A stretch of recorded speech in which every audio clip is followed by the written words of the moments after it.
கழக செயலாளர் சிவகுமார் அவர்களுக்கும், மாதவன் அவர்களுக்கும், ஜவஹர் அவர்களுக்கும், பழனி நகரத்தை சேர்ந்த நகர செயலாளர் அவர்களுக்கும், திண்டுக்கல் மாவட்டத்திலே இருக்கின்ற அனைத்து ஒன்றிய நகர பேரூர் கழக கிளைக்கழக நிர்வாகிகளுக்கும், மகளிரணி சகோதரிகளுக்கும், குடும்ப உறுப்பினர்களுக்கும், பத்திரிகை நண்பர்களுக்கும், எங்கள் உயிரினும் மேலான எங்கள் அன்பு கழக உடன்பிறப்புகளாகிய எங்கள் அத்தனை பேருக்குமே நான் நன்றி தெரிவித்துள்ள கடமைப்பட்டிருக்கிறேன். பழனிக்கு கேப்டன் கூட நான் பல முறை வந்திருக்கேன். அதே மாதிரி மக்களுக்காக மக்கள் பணி, பொதுக்கூட்டம், தேர்தல் நேரங்கள் என்று எல்லா நேரத்திலையுமே நம்ம வந்துருக்கோம்.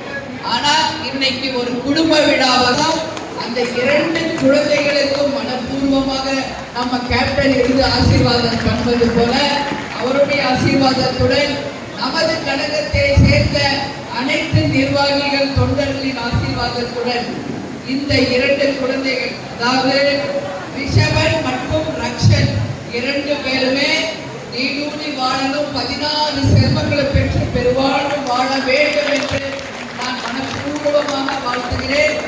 இப்ப பேசுறப்ப சொன்னாரு, ஒருத்தர் 10ஆம் கிளாஸ் படிக்கிறாரு, இன்னொருத்தர் 8ஆம் கிளாஸ் படிக்கிறாரு.